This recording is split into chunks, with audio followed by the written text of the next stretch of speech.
সোমবার নির্বাচনী প্রচারের শেষ দিনে গোঘাটে দুটি পৃথক অশান্তির ঘটনায় গ্রেপ্তার মোট ১৯ জন। মঙ্গলবার তাদের সকলকেই আরামবাগ মহকুমা আদালতে তোলা হয়। জানা গেছে, এই ১৯ জনের মধ্যে গোঘাটের বড়মায় বিজেপির প্রচার চলাকালীন বিজেপি তৃণমূল সংঘর্ষে জড়িত থাকার অভিযোগে ১৬ জনকে গ্রেপ্তার করা হয়েছে। এরা সকলেই তৃণমূল কর্মী বলে জানা গেছে। ধৃতদের মধ্যে একজন মহিলাও আছেন। অন্যদিকে সাংসদ মিতালি বাগের গাড়িতে হামলার অভিযোগে গ্রেপ্তার হয়েছেন ৩ জন বিজেপি কর্মী। যদিও ধৃতদের দাবি তারা এই ঘটনায় জড়িত ছিলেন না।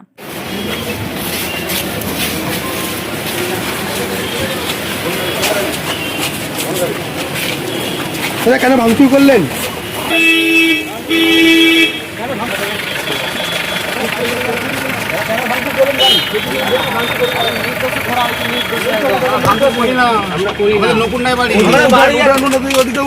আপনাকে ধরে আনলো কেন? আমরা বাড়ি গেটের সামনে থেকে ধরেছে, গেটের সামনে থেকে ধরেছে। আপনারা কি কোনো রাজনৈতিক দলের সাথে যুক্ত? না না।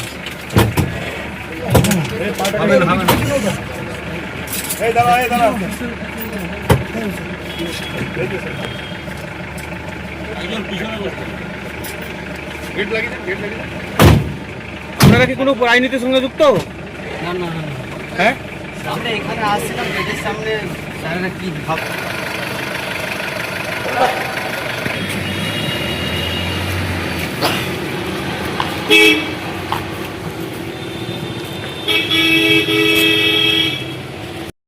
গতকালকের যে ঘটনা, আমাদের যে নির্দিষ্ট কর্মসূচি ছিল বাইক র্যালি, সেই বাইক র্যালিতে বর্মা গ্রামে জেহাদিরা হামলা করে। সে হামলায় আমাদের 14-15 জন কার্যকর্তা আহত হয়।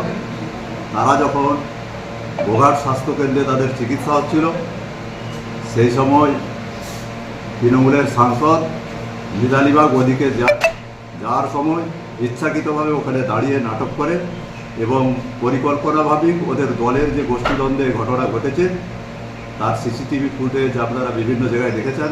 এর সঙ্গে আমাদের কোনো কর্মী কার্যকর্তা জড়িত নেই এবং যাদিকে গোঘাট থানার পুলিশ গ্রেপ্তার করেছে তারা সাধারণ কার্যকর্তা, তারা ওই ঘটনায় ছিলই না। তাদের মধ্যে যে জয়দেব রায়, যাকে অ্যারেস্ট করেছে, আপনারা দেখতে পাবেন তার পায়ে ক্ষত চিহ্ন আছে। সে ওই বর্মাতে তখন মিছিলে ছিল, সেখানে আক্রান্ত হয়েছিল এবং সেখান থেকে আসার পরে অনেকটা ধকল নিয়ে ওখানে ওই প্রতীক্ষালয়ে অপেক্ষা করছিল।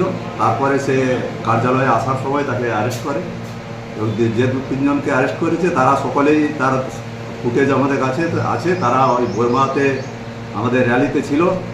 তারা এই ঘটনার সঙ্গে কোনোভাবেই জড়িত নয়। এটা আমাদেরকে মিথ্যেভাবে ফাঁসানো হয়েছে এবং পুরো পরিকল্পনা মাফিক মিতালি বাগ এই ঘটনাটা ঘটিছে।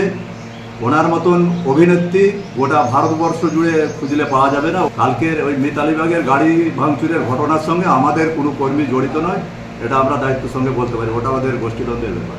আপনার নাম? আমার নাম চিন্ময় মল্লিক, আমি state council member, Bharatiya Janata Party Paschimbanga.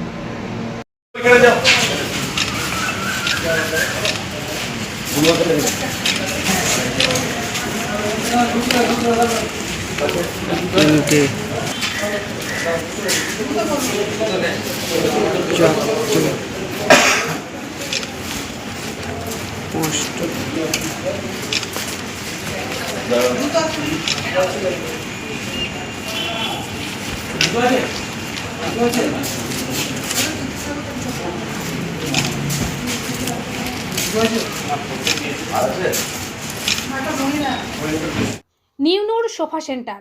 এখানে সমস্ত রকম সোফা পাইকারি ও রিটেলে বিক্রয় করা হয়। সমস্ত সোফা নিজস্ব কারখানায় তৈরি করা হয়। প্রোপাইটার হানিফ হোসেন খাঁ ও রুহুল হোসেন খাঁ, বড়ডোঙ্গল হাটতলা সিনেমা হলের সন্নিকটে, হুগলি। যোগাযোগ 7797170093 এবং 9382003105।